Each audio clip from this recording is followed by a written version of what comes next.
Hilsey is bringing you vegan Gruyere spread. So your traditional Gruyere is going to be a harder cheese, and you can experiment with some different recipes if you'd like to in making a harder cheese. I haven't yet.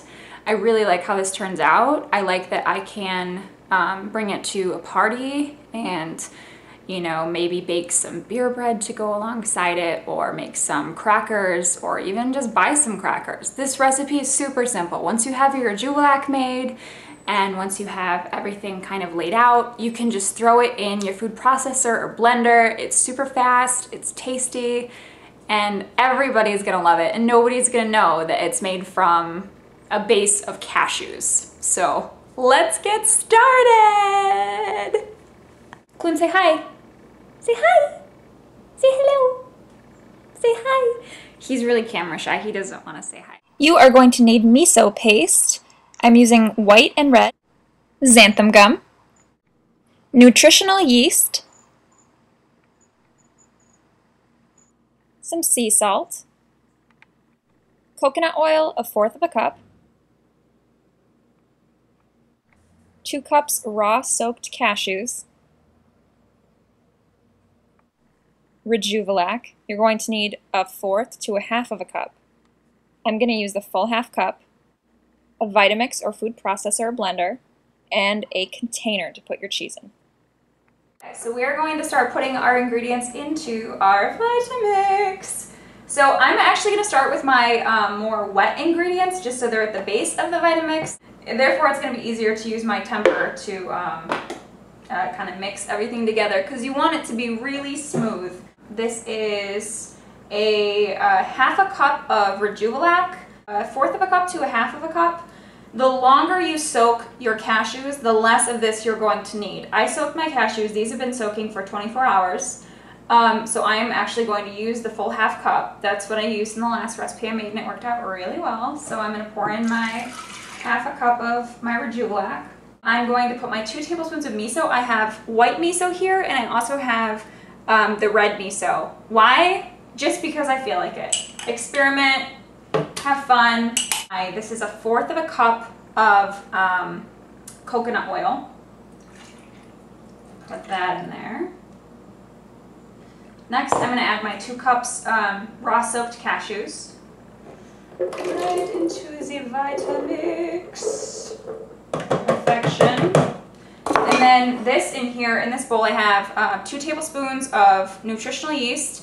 I have got a teaspoon of sea salt, and then I also have 1/2 teaspoon of xanthan gum, which xanthan gum is just going to kind of thicken this up a little bit. So you basically just want to blend it until it is very smooth. All right, homies, this is the consistency you want it to be like. It's almost going to be like a thick frosting. Went ahead and I poured my my contents from the Vitamix into a container, and I tried it. As you can see, there's my lick mark. Honestly, this flavor is like, it's spot on. It's gonna freak you out a little bit. Obviously, it's not like your traditional hard Gruyere cheese, but it's really going to hit that, it's gonna hit the flavor for you. And it's would be a really good dish to bring to a party, to serve with some beer bread or some crackers. I even think grapes would be really great with it, or certain fruits that are a little bit more neutral in flavor. So think like figs, some berries of sorts would be really nice with this. And yeah, just give it a try and let me know how you like the recipe. I'm super excited about cheese making, and yeah.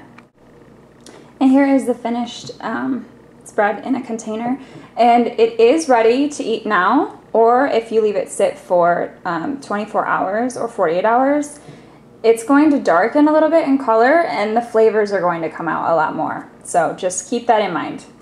All right, so a lot of you are probably wondering, what the heck is Jouvelac? That's what I said when I heard somebody talking about Jouvelac for the first time. Basically, Jouvelac is a fermented liquid you make from wheat berries. I almost said spelt berries, I apologize. I picked that up from my father because he messes things up all the time. Anyway, you can make it from wheat berries, you can make it from quinoa, and you can make it from millet. I'm not really sure how other grains kind of hold up doing it. I just know that wheat berries work the best. It's loaded with probiotics, and it has those cultures in them that something like a cheese enzyme would have. So it's gonna give you that really cheesy, fermented kind of sour flavor that we want for this recipe. I've also used it in making a tofu feta, which worked out really well. And I've also begun to experiment with a Boursin cheese.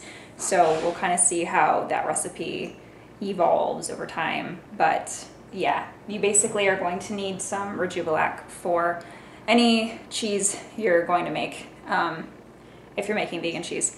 It smells horrible. Don't smell it. And it smells like rotten milk. That's the best way to explain it. Let's Google together. Googling together makes you closer.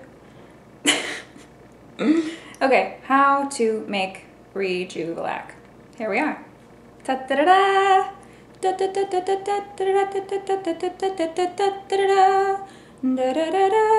Oh, you can make it from buckwheat groats too. People drink it just straight up. I think they're crazy. You would have to pay me some serious money to drink that. That is disgusting. Let's see.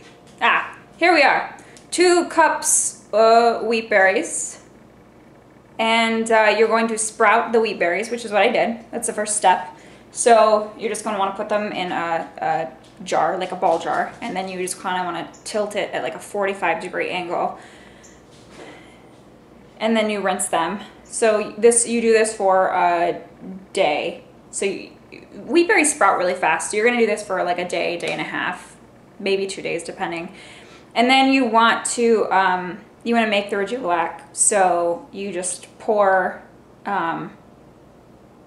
water into the jar. I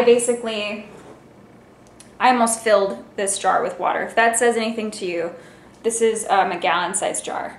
So I think I used 6 cups, 8 cups water, was it? Shit. No, 6, I'm sorry. I used 6 cups water, and I used 2 cups wheat berries. Yeah. And a lot of people ask, can you use the wheat berries after you make Rejuvilac? Yeah, you can. You can make a salad with them. You can make a sprouted hummus with them. You can just get creative. Let your mind just create things.